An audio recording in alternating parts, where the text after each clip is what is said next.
Nonlinear SVM. Bagaimana jika batas keputusan tidak linear? Di sini nampak sebuah dataset di mana kotak-kotak biru tersebar di sekitar, sedangkan yang di tengah ini ada lingkaran berwarna merah. Nah, kita buat keputusannya sebagai suatu lingkaran seperti ini, atau kita rumuskan dalam Y X1 X2 sama dengan 1 jika akar dari X1 dikurangi 0,5 dikuadratkan ditambah X2 dikurangi 0,5 dikuadratkan, hasilnya lebih besar dari 0,2. Dan juga hasilnya min 1 jika sebaliknya. Kita ubah data menjadi ruang dimensi yang lebih tinggi. Di sini kita lihat X-nya sebagai X1 kuadrat min X1, Y-nya sebagai X2 kuadrat min X2. Data yang sebelumnya diubah menjadi di sini lingkaran biru, dan di sebelah sini adalah kotak merah. Nah, persamaan yang diperoleh adalah X1 kuadrat min X1 plus X2 kuadrat min X2 sama dengan min 0,46. Pi-nya X1, X2, di mana X1 kuadrat, X2 kuadrat di akar 2, X1, X akar 2, X2, dan juga 1. Kemudian untuk W4, X1 kuadrat plus W3, X2 kuadrat plus W2 akar 2X1 plus W1 akar 2X2 plus W0 sama dengan 0. Ya, bisa kita lihat ya dari sini dikalikan dengan W-nya. 1/1. Nah, batas keputusannya di sini adalah vektor W dot P vektor X plus B sama dengan 0.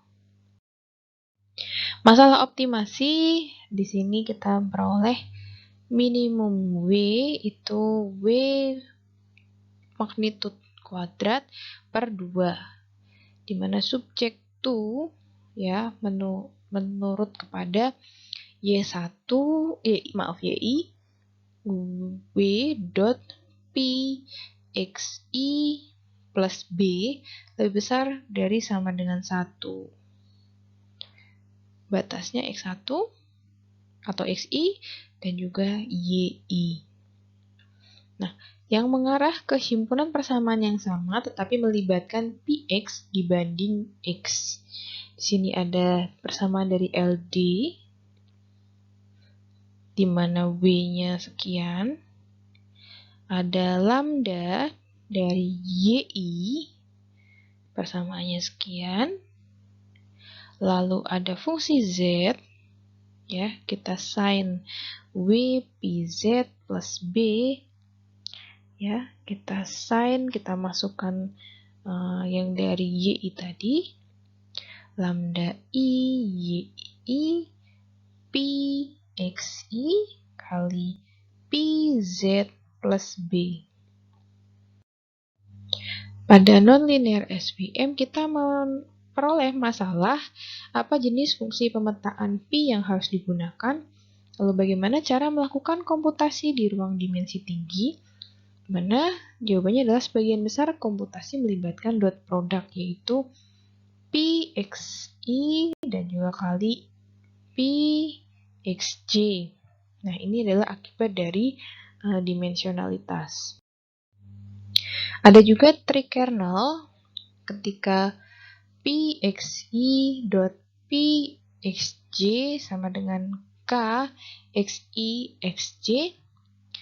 KXI XJ ini adalah suatu fungsi kernel yang diekspresikan dalam bentuk koordinat dengan jarak asli. Contohnya di sini ada KXY sebagai X kali Y plus 1 dipangkatkan P, lalu ada E pangkat minus magnitude X min Y kuadrat per 2 atau kuadrat, dan juga ada tan H KX kali Y dikurangi tau.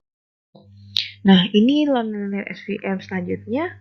Di sini kita memperoleh SVM dengan polinomial 2 derajat kernel, jadi ada kernel sebelah sini dan di sebelah sana. Nah, keuntungan menggunakan kernel itu tidak perlu tahu fungsi pemetaan P.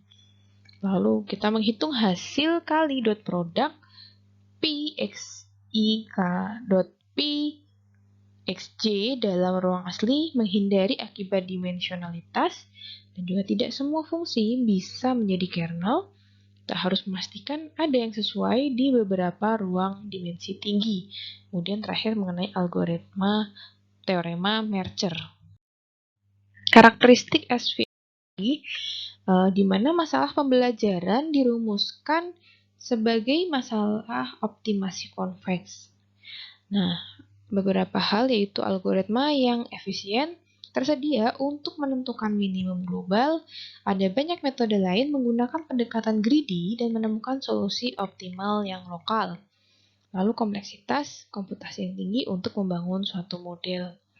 SVM di sini kuat terhadap noise, ya, jadi data-data yang kotor itu cenderung tidak terlalu berpengaruh kepada SVM. Overfitting ditangani dengan memaksimalkan margin batas keputusan, dan juga SVM dapat menangani data yang tidak relevan dan redundant lebih baik daripada teknik-teknik lain.